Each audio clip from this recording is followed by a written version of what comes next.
George Washington's Christmas celebrations, a founding father's holiday traditions.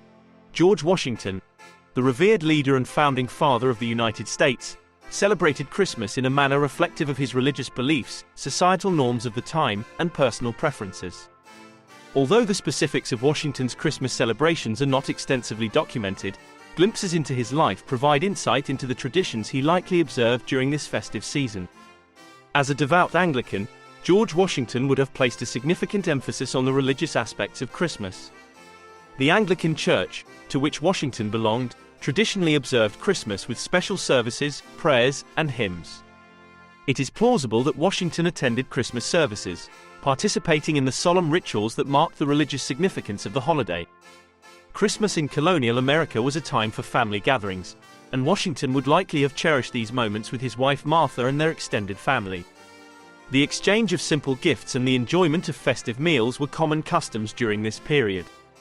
The Washingtons, like many colonial families, may have partaken in a Christmas feast featuring traditional dishes, reflecting the seasonal abundance and culinary practices of the time. The decoration of homes during Christmas was a practice that gained popularity in colonial America. Greenery, such as holly and ivy, was commonly used to adorn homes and public spaces. Washington's Mount Vernon estate, located along the Potomac River, would have been adorned with such seasonal decorations. The use of candles and other simple ornaments to illuminate and enhance the festive atmosphere was likely part of the Washingtons' holiday traditions. While the historical record does not explicitly mention George Washington having a Christmas tree, the tradition of Christmas trees in colonial America was influenced by German immigrants. In Pennsylvania, where Washington spent a significant portion of his military and political career, German communities introduced the concept of decorating evergreen trees. The German-American tradition of the Christmas tree gradually gained popularity and became a staple in American holiday celebrations. George Washington was known for his sense of duty and leadership, and during the Christmas season, he may have engaged in activities that promoted community spirit.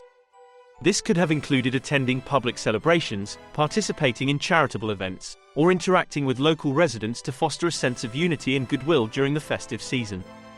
While the exact details of George Washington's Christmas celebrations may not be fully documented, we can infer that his observance of the holiday was likely a blend of religious devotion, family togetherness, and cultural practices of the time. The traditions of Christmas in colonial America, marked by simplicity and a focus on core values, would have been reflected in the festive atmosphere at Mount Vernon.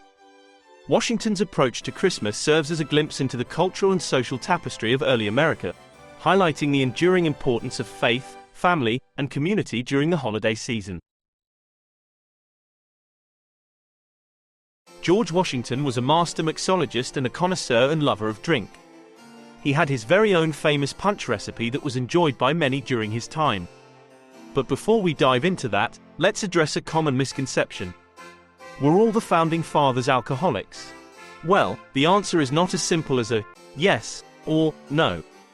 While it's true that alcohol consumption was much more prevalent in the 18th century, it doesn't necessarily mean that all the founding fathers were alcoholics. They lived in a time when clean drinking water was scarce, and alcohol was a safer alternative. Plus, social gatherings often revolved around the enjoyment of spirits. That's why things like clean air and clean water and environmental protections are important, or else we'll end up having to boil water or drink spirits like they did in the old days. In modern Britain, the water is so polluted with illegal sewage dumping that thousands get sick every year, and the Conservative Party has made it illegal for those made sick to make a claim against the water companies who are doing the dumping. Ridiculous. We need to get this sorted. For my British viewers, vote Labour at the next general. Sorry, back to spirits, shall we? Libations have went hand in hand in politics since at the least the ancient Mesopotamians and Babylonians, if not before them. So as to anything, it's important to frame judgments on historical contexts. The concept of what today we call alcoholism didn't exist in this time. The temperance and things like the growth of coffee consumption didn't really take off until after the Industrial Revolution and major studies in the 20th century, as well as modern medicine's understanding of the problems that alcoholism brings. If you think you have an alcohol problem and live in the United States, call 1-800-662-4357. Number will vary for other countries. The concept of alcoholism didn't exist in the late 18th century, but the condition of alcohol abuse was known. Back in the 18th century, it was a common conception that one who overindulges in drink, or food for that matter, had a problem. The idea of the town drunk was firmly established, and the idea that one who drinks to excess risks fitting in a normal society and risked loss of wealth, health, family and status. In the colonial and puritanical America that made it, one who drinks too cavalierly was not a respectable member of a community or society. It just wasn't proper, and still isn't. Nor is drinking or driving. If your hands aren't on the wheel and your eyes on the road, you have no place driving.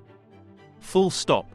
For more information, read the Big Think article titled, "How Drunk Were the Founding Fathers?" Link in the description below.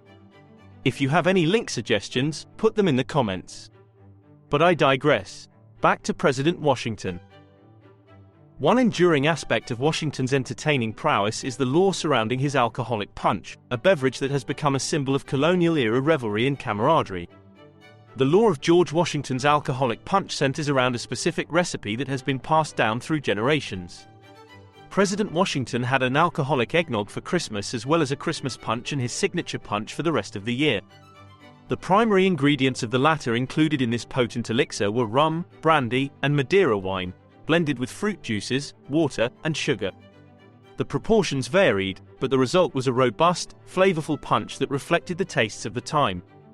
Check out my link below to a modern take on this recipe for his signature punch on Mount Vernon's website.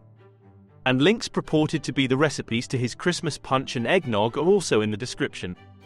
Check out my soon-to-be-released video on the history of mulled wine in Europe and my other video, a traditional family recipe for wassail from the Elizabethan era, releasing on Christmas Eve, 2023.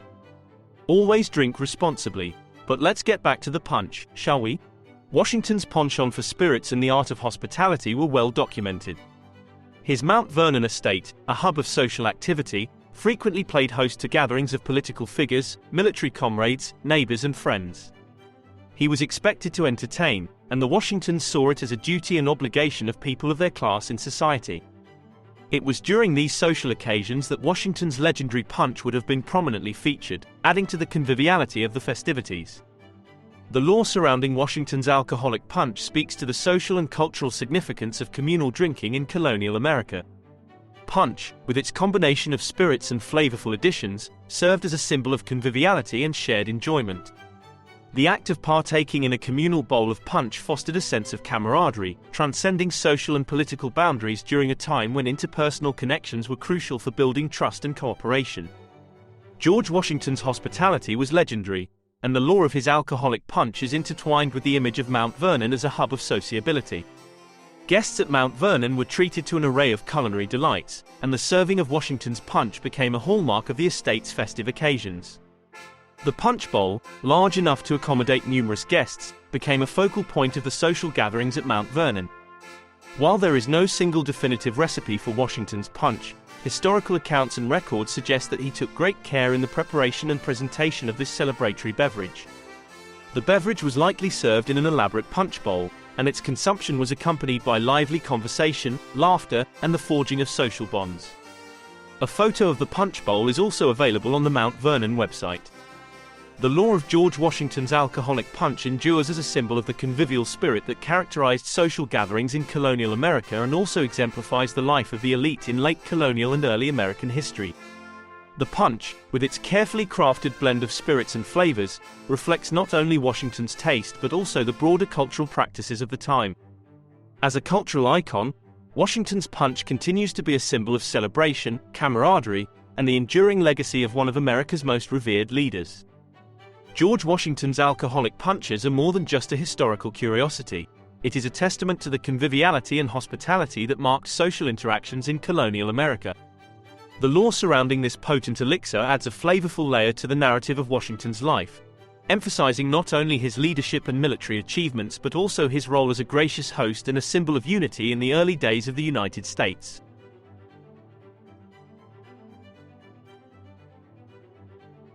Thank you for watching. If you enjoyed this video, please subscribe, turn on notifications, and check out my other Christmas videos including Unwrapping the Magic, Christmas Traditions, which covers Christmas traditions from around the world, and a little closer to home, Christmas in colonial America, and The Magic of Christmas, an American cultural icon. I have all sorts of videos related to history, the Roman Empire, culture, philosophy, politics, and religion. A topic I call the Renaissance spirit. More than just a philosophy or style, but a style for living, growing, learning and thinking. Live the Renaissance spirit. Take the quiz next to see if you're a Renaissance spirit. Happy Christmas!